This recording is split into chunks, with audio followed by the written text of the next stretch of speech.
Welcome to hit TV. So ఈ రోజు మనతో ఒక చాలా స్పెషల్ గెస్ట్ ఉన్నారనమాట. చాలా మంది కూడా మ్యూచువల్ ఫండ్స్లో ఇన్వెస్ట్మెంట్ చేయండి, లాంగ్ టర్మ్ కోసము మీ ఫ్యూచర్కి బాగుంటుందని చెప్తూ ఉన్నారు. కానీ మ్యూచువల్ ఫండ్లో ఇన్వెస్ట్మెంట్ చేయడానికి మనము ఎప్పుడైతే ఒక యాప్ ఇన్స్టాల్ చేసుకొని డిమాట్ అకౌంట్ ఓపెన్ చేసుకుని అందులో చూస్తే అసలు వందలాదిలో మ్యూచువల్ ఫండ్స్ అనేది మనకు కనిపిస్తూ ఉన్నాయి. మళ్ళీ అందులో కూడా డిఫరెంట్ టైప్స్ అనమాట. ఆ ఫండ్, ఈ fund, small cap, mid cap, large cap. So ఇలాంటి చాలా కన్ఫ్యూజన్స్ అవాయిడ్ చేయడానికి ఇవాళ మనకు ఒక మంచి గైడెన్స్ ఇవ్వడానికి మనతో ఉన్నారు వెల్తీ చక్రధర్ గారు. So welcome to hit TV wealthy Chakradhar గారు. థ్యాంక్స్ అండి. సో ఇప్పుడు చాలా మంది కూడా ఏంటంటే మ్యూచువల్ ఫండ్స్లో ఇన్వెస్ట్మెంట్ చేయాలి అని, మెయిన్లీ కోవిడ్ తర్వాత డిమాట్ అకౌంట్ కూడా మన ఇండియాలో చాలా పెరిగాయి, మనం చూసాము. సో ఇప్పుడు ఒకవేళ ఎవరైనా ఒక బిగినర్ లాగా, ఒక లేమ్యాన్ లాగా నేను ఒక డిమాట్ అకౌంట్ ఓపెన్ చేసిన తర్వాత నాకు స్టాక్ మార్కెట్ గురించి ఎటువంటి నాలెడ్జ్ లేదు, ఇప్పుడు నేను మ్యూచువల్ ఫండ్ ఇన్వెస్ట్ చేయాలి అంటే ఎటువంటి మ్యూచువల్ ఫండ్స్లో ఇన్వెస్ట్మెంట్ చేయాలి? అంతేకాకుండా మీరు చూస్తున్న దాంట్లో ఒక మంచి టాప్ 5 మ్యూచువల్ ఫండ్స్ అనేది ఏదైనా ఉందా? ఉంటే ఏంటిది అది ఒకసారి తెలియజేస్తారా? యాక్చువల్గా ఏంటంటే ఫస్ట్ ఆఫ్ ఆల్ తెలుసుకోవాల్సిన విషయం ఏంటంటే మ్యూచువల్ ఫండ్స్ ఇప్పుడు అప్కమింగ్గా బాగా ట్రెండ్లో ఉంది. ఈ ఇన్వెస్ట్మెంట్స్ని యాక్చువల్గా చాలా బిఫోర్ మనకి 1995 నుంచి కూడా మ్యూచువల్ ఫండ్స్ అనేది మంచి మార్కెట్లో అవైలబిలిటీలో ఉన్నాయి. కానీ టిల్ 2005 దాకా కూడా దీన్ని ఇగ్నోర్ చేశారు చాలా మంది. ఎందుకంటే బ్యాంక్ రేట్ ఆఫ్ ఇంట్రెస్ట్స్ అనేవి చాలా బాగుండేవి. 16%, 12% ఇచ్చేది ఉండేది. మ్యూచువల్ ఫండ్స్లో కొంచెం వాలటిలిటీ అనేది ఉంటుంది, రిస్క్ అనేది ఉంటుంది, ఇన్వాల్వ్మెంట్ అయి ఉంటుంది. సో ఎప్పుడైతే మీకు చెప్పినట్టుగా కోవిడ్ తర్వాత ఎవరైతే చాలా మంది పాండమిక్ అయ్యారు, చాలా మంది జాబ్ లాసెస్ అయినాయి. అలాగే ఈవెన్ బ్యాంక్లో వచ్చిన ఇంట్రెస్ట్ కూడా రోజు రోజుకి తగ్గిపోతూ వచ్చింది. సో ఆల్టర్నేట్ ఏదైనా ఇన్కమ్ ఉందా, సోర్స్ ఆఫ్ ఇన్కమ్ ఉందా, ఎలా మనం బిల్డ్ చేసుకోవాలి వెల్త్ని అనేది చాలా మంది కాన్సన్ట్రేషన్ పెరిగింది. తద్వారా మనకి జీరోధార కావచ్చు, ఆప్ స్టాక్స్ కావచ్చు, గ్రో యాప్ కావచ్చు కొంచెం పాపులర్ అయినాయి. చాలా డిమాట్ అకౌంట్స్ అయితే ఓపెన్ అయినాయి. అయితే ఇక్కడ కన్ఫ్యూజన్ చాలా మందికి ఉండేది ఏంటంటే, ఫస్ట్ ఆఫ్ ఆల్ తెలుసుకోవాల్సింది ఏంటంటే మ్యూచువల్ ఫండ్స్కి డిమాట్ అవసరం లేదండి. డిమాట్ అకౌంట్ మ్యూచువల్ ఫండ్స్కి అయితే అవసరం లేదు. మీరు ఓన్లీ ట్రేడింగ్ చేయాలి అంటే మాత్రమే డిమాట్ అకౌంట్ ఓపెన్ చేయాలి. ఇప్పుడు ట్రేడింగ్ అనేది ఎలా ఉంటుందంటే, మనం మంత్లీ ఇన్కమ్ జనరేట్ చేసుకోవాలి. ఒక శాలరీ ఇన్కమ్ వస్తుంది, ఒక శాలరీ 25,000 రూపీస్ వస్తుంది, 30K శాలరీ వస్తుంది, కానీ సరిపోవట్లేదు. సో అడిషనల్గా మనం కొంచెం ఇన్కమ్ జనరేట్ చేసుకోవాలి. 5,000 to 6,000 అంటే ట్రేడింగ్కి వెళ్ళాలి. ట్రేడింగ్ అంటే మనం మార్నింగ్ ప్లే పెడతాము, ఈవినింగ్ కల్లా కొంచెం బై బ్యాక్ చేస్తాము, అలా ట్రేడ్ చేస్తాం, ఇంట్రాడే అన్ని చేస్తాం. సో ఆ ట్రేడింగ్ వల్ల కొంచెం మంత్లీ ఇన్కమ్ జనరేట్ చేసుకోవచ్చు. కానీ ఏరాజ్ ఇన్వెస్ట్మెంట్ పరంగా ఆలోచిస్తే, ఏదైనా నాకు ఒక రిటైర్మెంట్ స్టేజ్కి ఒక 15 yearsకి నాకు 1 crore కావాలి, లేదా 20 yearsకి 2 crores కావాలి, అట్లా లాంగ్ టర్మ్ కమిట్మెంట్స్ అయితే ఉంటాయో అది ట్రేడింగ్ వల్ల సాధ్యం కాదండి. ఎందుకంటే ట్రేడింగ్ డే టు డే, ఆ రోజుకి ఆ రోజే. కానీ ఏ మాత్రం కొంచెం లాంగ్ టర్మ్గా ఉంటుంది, like savings part. So savings పార్ట్లో ఎలా ఉంటుందంటే మీరు చూస్తే, ఒక చిల్డ్రన్స్ ఎడ్యుకేషన్ కావచ్చు, వాళ్ళ మ్యారేజ్ కావచ్చు, కమిట్మెంట్స్ అని ఉంటాయి. అవి షార్ట్ టర్మ్ గోల్స్గా ఉండొచ్చు, లాంగ్ టర్మ్ గోల్స్గా ఉండొచ్చు. షార్ట్ టర్మ్ అంటే చూడండి, ఏదైనా పెద్ద కార్ కొనుక్కుందాం అనుకున్నా, లేదా వెకేషన్కి వెళ్దాం ఫ్యామిలీతో కలిసి, లైక్ సింగపూర్, మలేషియా కావచ్చు, అట్లాంటివి. లేదా నా హోమ్ లోన్ కొన్నాం అనుకున్నా డౌన్ పేమెంట్ చేయాలి.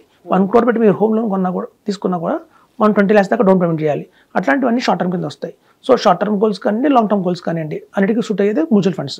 ఇందులో ఒక బెస్ట్ పార్ట్ ఉందండి సిస్టమాటిక్ ఇన్వెస్ట్మెంట్ ప్లాన్, SIP. ఇప్పుడు చాలా మంది చూడండి లంసమ్గా ఇన్వెస్ట్మెంట్ చేయలేకపోతారు. వాళ్ళ దగ్గర పర్టికులర్గా మన యంగ్స్టర్స్ కావచ్చు, లేకపోతే అప్పుడే న్యూలీ మ్యారీడ్ కపుల్ కావచ్చు, వాళ్ళకైతే లాంగ్ టర్మ్లో ఇన్వెస్ట్మెంట్ చేద్దాం అనుకుంటారు. కానీ పర్ మంత్ వాళ్ళ క్యాపిటాలిటీ వచ్చి 10,000, 15,000 కంటే ఇన్వెస్ట్మెంట్ చేయలేరు. సో అట్లాంటి వాళ్ళకి SIP ఫామ్లో కూడా బెస్ట్ ఇన్వెస్ట్మెంట్ ఆప్షన్ అయితే మన మ్యూచువల్ ఫండ్స్ అవైలబిలిటీలో ఉంది. అయితే చూడండి, బిజినెస్ సైకిల్స్ ఎలా ఉంటాయంటే, ఒక టైంలో ఉన్నట్టు ఇంకో టైంలో బిజినెస్ సైకిల్ ఉండదు. మార్కెట్లో సైకిల్స్ మారుతూ ఉంటాయి. మనం చూస్తే దగ్గర 46 కంపెనీస్ ఉన్నాయి మ్యూచువల్ ఫండ్ కంపెనీస్ ఇండియాలో. సో ఈ 46 కంపెనీస్లో కూడా కొన్ని కంపెనీస్ ఏం చేస్తారంటే, వాళ్ళకంటూ ఒక స్ట్రాటజీ ఉంటుంది. ఓకే, నేను ఈ స్ట్రాటజీ ఫాలో అవుతాను, ఎట్లాంటి స్టాక్స్ ఫిట్ చేస్తాను అంటే, ఒక హై వాలటైలిటీ ఉన్న మార్కెట్లో ఎక్కడ వాలటైలిటీ ఎక్కువ స్టాక్స్ తీసుకుంటాను కొంతమంది అంటారు. కొంతమంది వాలటైలిటీకి కాదు ఇంపార్టెన్స్ ఇవ్వాల్సింది, వాల్యూకి ఇంపార్టెన్స్ ఇవ్వాలి. కొంతమంది గ్రోత్కి ఇంపార్టెన్స్ ఇస్తారు. సో మీరు చాలా చూస్తే మ్యూచువల్ ఫండ్స్లో ఆ రిటర్న్స్ అనేవి మారుతూ ఉంటాయి.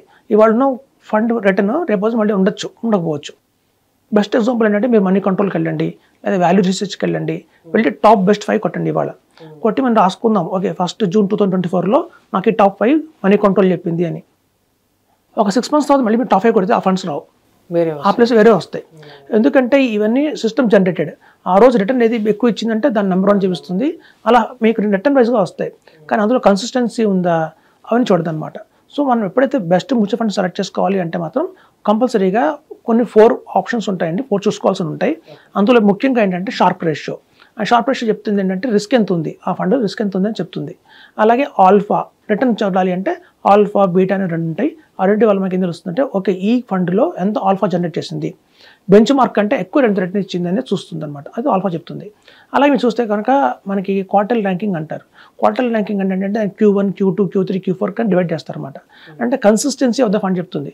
అంటే ఓన్లీ నెంబర్ 1 అంటే 16% రిటర్న్ ఒక ఇయరే ఇచ్చిందా, కన్సిస్టెన్సీగా 4-5 years ఇచ్చింది కూడా అదే రేంజ్లో ఉందా అని చెప్పేది మన క్వార్టర్ ర్యాంకింగ్. సో ఇవన్నీ చూసినా అల్టిమేట్గా ఫండ్ మేనేజర్ కూడా చూడాలి. సో మనకి ఎవరైతే మెయిన్గా ఏంటంటే మ్యూచువల్ ఫండ్స్లో ఫండ్ మేనేజర్, మనం ట్రేడింగ్ చేస్తాం, చాలామంది స్టాక్స్ కొనుక్కుంటాం. ఓకే నాకు ఒక ఫ్రెండ్ చెప్పాడనో కోల్ ఇండియా కొంటాం, ఇంకో ఫ్రెండ్ చెప్పాడని ఐటీసీ కొంటాం. కానీ ఇలా ఫ్రెండ్స్ చెప్పేది కాకుండా ఒక ప్రొఫెషనల్గా కనుక హ్యాండిల్ చేయాలి అంటే మాత్రం ఫండ్ మేనేజర్ ఇంపార్టెంట్. సో అలాంటి ఫండ్ మేనేజర్ మనం సెలెక్ట్ చేసుకోవాలంటే అతని బ్యాక్గ్రౌండ్ ఏంటి, అతను ఏం క్వాలిఫికేషన్ ఉంది, ఎన్ని ఇయర్స్ నుంచి ఎక్స్పీరియన్స్ ఉంది. ఈవెన్ చూడండి ఫండ్ మేనేజర్స్ కూడా అవార్డ్స్ ఇస్తారన్నమాట. The best fund manager award అని వస్తుంది ఒక్కొక్క ఇయర్లో. సో వాళ్ళు టైమ్స్ ఆఫ్ ఇండియా వాళ్ళు కండక్ట్ చేస్తుంటారు. సో ఆయనకి అవుట్ ఆఫ్ 10 times ఎన్నిసార్లు ఆయనకి బెస్ట్ ఫండ్ మేనేజర్ అవార్డు వచ్చింది. సో ఇట్లా మనం ఫండ్ మేనేజర్ సెలెక్ట్ చేసుకోవాలి. సో ఇప్పుడు చూడండి సాధారణంగా చాలామంది చేసే పెద్ద పొరపాటు ఏంటంటే వాళ్ళు ఓన్గా డైరెక్ట్గా అకౌంట్ ఓపెన్ చేసేస్తారు. డిమాట్ అకౌంట్లో మీరు చెప్పినట్టుగానే ఆప్షన్స్లో కావచ్చు, జీరోదాలో కావచ్చు, అక్కడ చాలా కనిపిస్తూ ఉంటాయి బెస్ట్ ఫండ్స్ అని. అక్కడ పక్కన రిటర్న్స్ కూడా కనిపిస్తాయి. సో మన అందరూ ఏం చేస్తారు, రిటర్న్ని చేస్ చేస్తారు. ఓకే ఏ ఫండ్ అయితే 40% రిటర్న్ ఇచ్చిందో తీసేసుకుందాం, ఇవాళకి అయిపోతుంది కదా అనుకుంటాం. కానీ వాళ్ళు 40% రిటర్న్ ఇచ్చింది మళ్ళీ ఒక అప్కమింగ్ 3-4 yearsలో మళ్ళీ డౌన్ వెళ్ళిపోతుంది, 2011 కూడా వెళ్ళిపోతుంది. సో మీకు మంచి ఎగ్జాంపుల్తో చెప్పాలంటే చూడండి, ఇప్పుడు సమ్మర్ వెకేషన్ నడుస్తుంది. సమ్మర్ వెకేషన్ నడుస్తున్నప్పుడు మనం ఏం చేస్తామంటే ఓకే పిల్లలు ఇంట్లో ఉంటారు, వాళ్ళు కూడా మనకి ఏదన్నా ఎంటర్టైన్మెంట్ కోసం ఒక బయటకు తీసుకెళ్దాం అని థాట్ ఉంటుంది. సో చాలామంది ఇప్పుడు గోల్కొండ ఉంది మన హైదరాబాద్లో చాలా ఫేమస్. సో మనం గోల్కొండకు తీసుకెళ్ళాం అనుకుందాం. తీసుకెళ్తే మనకి ఏంటంటే ఒక పెద్ద వాల్స్ కనిపిస్తాయి, ఫోర్ట్ కనిపిస్తుంది, ఏదో మెట్లు ఉంటాయి. మనకి మన పిల్లలకి ఏం చెప్తామంటే మెట్లు ఉన్నాయి, ఒక ఫోర్ట్ ఉంది, ఆ రోజుల్లో ఇలాగే ఉండేది, పెద్ద పెద్ద హౌసెస్, కింగ్ ఇక్కడ ఉండేవాడు అని చెప్తాం. అంత ప్రొఫెషనల్గా మనం చెప్పలేము. మనం ప్రొఫెషనల్గా చెప్పాలి అంటే ఒక గైడ్ తీసుకోవాలి. సో అక్కడ ఒక రోల్ గైడ్స్ ఉంటారు, వాళ్ళు ఓకే 1000 rupees లేకపోతే 500 rupees ఛార్జ్ చేస్తారు. మనం గైడ్ ద్వారా వెళ్తే గైడ్ పర్ఫెక్ట్గా చెప్తాడు ఎక్కడ తానిషా ఉండేవాడు, ఎక్కడ రామదాస్ని జైల్లో పెట్టారు, ఆ జైలు అంత హైట్లో ఉంది. సో తానిషాకి ఎక్కడ కోర్టు, మెజిస్ట్రేట్ ఎక్కడ కూర్చుండేవాడు, వాళ్ళ క్వీన్ ఎక్కడ కూర్చుండేవాళ్ళు, అలా మొత్తం ఏంటంటే మన కళ్ళకు కట్టినట్టు ఆ రోజులో మనకి ఎట్లా ఉండేదో ఆ కోర్టు కానివ్వండి, ఆ కింగ్ కానివ్వండి, వాళ్ళ సోల్జర్స్ కానివ్వండి, ఆ వెపన్స్ ఎక్కడ పెట్టుకునేవాళ్ళు, కళ్ళ కట్టిన చెప్పేవాడు గైడ్. సో మనకి ఎట్లయితే ఒక గైడ్ ద్వారా వెళ్తే మనకి పూర్తి నాలెడ్జ్ వస్తుందో, సో మనం గోల్కొండకి వెళ్ళామని కాదు కదా, వెళ్ళినప్పుడు హిస్టారికల్ అంతా తెలుసుకోవాలి. సో ప్రాపర్గా తెలుసుకోవాలంటే ఒక గైడ్ హెల్ప్ తీసుకోవాలి. అట్లాగే మ్యూచువల్ ఫండ్స్లో కూడా చాలామంది సెల్ఫ్ ఇన్వెస్ట్మెంట్ చేస్తారు. వాళ్ళకేం తెలియదు, ఓకే ఏదో క్వాంట్ స్మాల్ క్యాప్ వాళ్ళ నెంబర్ 1లో ఉంది కొనేస్తారు. అది క్వాంట్ ఎందుకు స్మాల్ క్యాప్లో ఉంది, అది క్వాంట్ స్మాల్ క్యాప్ అనేది ఇవాళ ఇచ్చిన రిటర్న్ గత 5 years నుంచి వచ్చిన ప్రాఫిట్ అది, లేదా అంతకుముందు నుంచి కూడా పర్ఫార్మెన్స్ ఎలా ఉంది అనేది వాళ్ళకి తెలియదు. సో ఎవరైతే ప్రాపర్గా ఇదే ఫీల్డ్లో 20 years నుంచి ఉన్నారో, ఎక్స్పర్ట్స్ ఉన్నారో వాళ్ళకి మొత్తం తెలుస్తుంది, దాని చరిత్ర అంతా తెలుస్తుంది. సో క్వాంట్ ఎప్పుడు స్టార్ట్ అయిన దగ్గర నుంచి దాని పర్ఫార్మెన్స్ ఎలా ఉంది, సో ఇప్పుడు వచ్చిన తాత్కాలికమైన రిటర్న్ అది, లేదా ఎప్పటి నుంచో ఉన్న రిటర్న్ అనేది తెలుస్తుంది. అలాగే చూడండి చాలా మంది ఒక టైంలో హెచ్డిఎఫ్సి చాలా మంచి ఫండ్ హౌస్ ఉండేది, ఇవాళ అంత పర్ఫార్మెన్స్ లేదు హెచ్డిఎఫ్సిది. ఎందుకు లేదు, కారణం ఏంటి, ఫండ్ మేనేజర్ మారిపోయాడా కారణమా, లేదా ఆ ఫండ్లో ఉన్న కార్పస్ బాగా ఎక్కువ అయిపోయి ఓవర్ వాల్యూ అయిపోయిందా. సో ఇట్లాంటివన్నీ కూడా ఒక కులంకుషం తెలియాలంటే ఒక ఎక్స్పర్ట్స్ అయితే కంపల్సరీ కావాలి. సో అట్లయితే మనం ఒక టూరిజం ప్లేస్కి వెళ్తే ఒక గైడ్ ఎంత ఇంపార్టెంటో, ఈవెన్ మ్యూచువల్ ఫండ్స్లో కూడా మనకు ఒక గైడ్ అనేవాడు కంపల్సరీ కావాలి. వాళ్ళే మనకి అడ్వైజ్ చేసేవాళ్ళు, AMFI రిజిస్టర్డ్ సర్టిఫైడ్ అడ్వైజర్స్ ఉంటారన్నమాట. సో మ్యూచువల్ ఫండ్స్లో కూడా ఒక పర్సన్ అడ్వైజ్ చేయాలి అంటే హీ మస్ట్ బి సర్టిఫైడ్ అయి ఉండాలండి. మనకి NISM కూడా ఎగ్జామ్స్ కండక్ట్ చేస్తారు, ఆ ఎగ్జామ్స్ అన్ని పాస్ అయిన తర్వాత మనకు సర్టిఫికేట్ వస్తుంది. అప్పుడు మన AMFI దగ్గర అసోసియేట్ మ్యూచువల్ ఫండ్ ఇండియా అనేది ఒక బాడీ ఉంది, దాని రిజిస్టర్ అయ్యి ఉండాలి. అప్పుడు హీఈస్ ద రైట్ పర్సన్ అని చెప్పి మనం చెప్పొచ్చు. సో అట్లాంటి వాళ్ళ గైడెన్స్లో కనుక మనం ఇన్వెస్ట్మెంట్ చేస్తే మ్యూచువల్ ఫండ్స్లో మనం అనుకున్నట్టు ద బెస్ట్ రిటర్న్స్ అయితే వస్తాయి. సో మనం బేసికల్గా మనకు త్వరగా చూస్తే కనుక మ్యూచువల్ ఫండ్స్ మీరు అన్నట్టు లార్జ్ క్యాప్ ఫండ్స్ ఉన్నాయి, స్మాల్ క్యాప్ ఉన్నాయి, మిడ్ క్యాప్ ఉన్నాయి, అలాగే బ్యాలెన్స్డ్ ఫండ్స్ కొన్ని ఉంటాయి, హైబ్రిడ్ ఫండ్స్ అంటారు వాటిని. సో ఇట్లాంటి రకరకాల ఫండ్స్ ఉన్నప్పుడు ఏది తీసుకోవాలని చాలా కన్ఫ్యూజన్గా ఉంటుంది. సో మేము చెప్పేది ఏంటంటే ద బెస్ట్ ఇన్వెస్ట్మెంట్ ప్లాన్గా ఉండాలంటే అట్లీస్ట్ 5 సెలెక్ట్ చేసుకోమని చెప్తాం.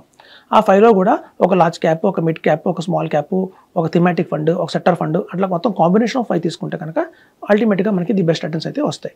ఇప్పుడు చూడండి చాలా మంది తెలియదు కాంట్రా ఫండ్ అని ఉంటుంది. సో ఆ కాంట్రా ఫండ్ అంటే ఒకటి తెలియదు. సో అది కాంట్రవర్షియల్ ఫండ్ అనమాట. ఇప్పుడు చూడండి ఫర్ ఎగ్జాంపుల్ చెప్తాను, TCS ఉంది, ఇన్ఫోసిస్ ఉంది. ఇవాళ అందరూ TCS షేర్లు కొంటున్నారు, కానీ ఇన్ఫోసిస్ కూడా ఈక్వల్లీ గుడే. కానీ ఇట్లాంటి టైంలో మార్కెట్ వాల్యూలో ఇన్ఫోసిస్ తక్కువలో ఉందనుకోండి, వీళ్ళు దాన్ని పిక్ చేస్తారన్నమాట. ఇప్పుడు HDFC బ్యాంక్ ఉంది, ICICI బ్యాంక్ ఉంది, అందరూ HDFC బ్యాంక్ షేర్లు కొంటున్నారు, ICICI బ్యాంక్ కూడా ఈక్వల్లీ గుడే. కానీ దాన్ని పట్టించుకోవట్లేదు, అంటే మార్కెట్లో దాని స్టాక్ వాల్యూ తక్కువ దొరుకుతుంది. సో దాన్ని ఆపర్చునిటీగా తీసుకొని వాళ్ళు దానికి పిక్ చేస్తారు. ఎప్పుడు సెకండ్ కాంపిటీటర్ని కొనేదే కాంట్రా ఫండ్ అనమాట. సో అట్లాంటి కాంట్రా ఫండ్స్ మన పోర్ట్ఫోలియో పెట్టుకోవాలి కంపల్సరీగా. సో ఇట్లాంటి మనం పోర్ట్ఫోలియో డిజైన్ చేసుకుంటే చాలా బాగుంటుంది. అయితే ఇప్పుడు చూడండి, నేను బెస్ట్ ఎగ్జాంపుల్ చెప్తాను. మనం ఇందాక అనుకున్నట్టు ఒక లార్జ్ మిడ్ క్యాప్లో తీసుకోవాలి, ఒక కాంట్రా ఫండ్ తీసుకోవాలి, అలాగే మల్టీ క్యాప్ అంటే ఒకటి కంపల్సరీ తీసుకోవాలి, ఒక మిడ్ క్యాప్, ఒక స్మాల్ క్యాప్, ఇట్లా తీసుకుంటే ఆ డైవర్సిఫైడ్ పోర్ట్ఫోలియో అంటారు. ఇది ఎవరికి సూట్ అవుతుందంటే ఎవరికైతే గోల్ 5 years 10 years ఉందంటే, సపోజ్ చూడండి ఒక 50 years అతను ఉన్నాడు, నాకు ఇంకా 60 years రిటైర్ అవుదాం అనుకుంటున్నాను సార్, నాకు 10 years అయితే నా టైం ఉంది. 10 years టైం ఉన్నప్పుడు వాళ్ళకి ఇలాంటి డైవర్సిఫైడ్ పోర్ట్ఫోలియో ఇవ్వాలి. లేదా ఒక పర్సన్కి నాకు పాపకి ఆల్రెడీ నేను 5 yearsలో మ్యారేజ్ చేయాలనుకుంటున్నాను అన్నారు అనుకోండి, అట్లాంటి వాళ్ళకి డైవర్సిఫైడ్ పోర్ట్ఫోలియో సెలెక్ట్ చేయాలి. అలాగే యంగ్స్టర్స్ వచ్చారు అంటే ఇప్పుడిప్పుడే జాబ్లో జాయిన్ అయ్యారు, వీళ్ళకి ఇంకా long the way the go అంటే ఇంకా జస్ట్ ఒక 30 years టైం ఉంది, 25 years టైం ఉంది అనుకున్నప్పుడు వాళ్ళకి అగ్రెసివ్ పోర్ట్ఫోలియో డిజైన్ చేస్తాం. అగ్రెసివ్ పోర్ట్ఫోలియోలో మనం డైవర్సిఫైడ్ పెట్టాం, ఇట్లా లార్జ్ క్యాప్ మిడ్ క్యాప్ అలా పెట్టాం, పూర్తిగా మిడ్ క్యాప్స్ మీద కాన్సన్ట్రేషన్ చేస్తాం. ఇప్పుడు చూడండి, లార్జ్ క్యాప్ అంటే ఏంటంటే ఇండియాలో ఉన్న అన్ని కంపెనీస్ని డివైడ్ చేస్తారు, 3 పార్ట్గా డివైడ్ చేస్తారు. ఫస్ట్ 1 to 100 అనేది లార్జ్ క్యాప్ అంటారు, అలాగే 101 నుంచి 250 అనేది మిడ్ క్యాప్ అంటారు ర్యాంకింగ్, 251 నుంచి బిలో ఎన్ని ఉన్నా కూడా దాన్ని స్మాల్ క్యాప్ అంటారు. ఇక్కడ చూస్తే large cap, mid cap, small cap 3 కనుక డివైడ్ చేసిన స్టాక్స్ని, లార్జ్ క్యాప్ స్టాక్స్ ఏంటంటే కన్సర్వేటివ్గా ఉంటాయండి. హెచ్డిఎఫ్సి బ్యాంక్ కావచ్చు, రిలయన్స్ ఇండస్ట్రీస్ కావచ్చు, మనకి యాక్సిస్ బ్యాంక్ కావచ్చు, coal India, power grid corporation, ఇట్లాంటివన్నీ కూడా లార్జ్ క్యాప్లో వస్తాయి. వాటిలో సేఫ్టీ ఎక్కువ ఉంటుంది కానీ రిటర్న్ తక్కువ వస్తుంది. వేరే స్మాల్ క్యాప్లో చూస్తే కనుక మీకు ఏంటంటే రిస్క్ హై ఉంటుందన్నమాట. మనకి ఎక్సైడ్ బ్యాటరీస్ కానివ్వండి, ఇట్లాంటివన్నీ వస్తాయి. వాటికి మనకి ఏంటంటే ఆ స్మాల్ క్యాప్లో కొన్ని కంపెనీస్ పేరు కూడా తెలియదు మనకి, అదాంతా అంటారు, చాలా చెప్తారు. మనకి ఆ కంపెనీస్ పేర్లు ఉంటేనే అమ్మో ఏదో కంపెనీ ఉంటుందా ఉండదా అని డౌట్ వస్తుంది.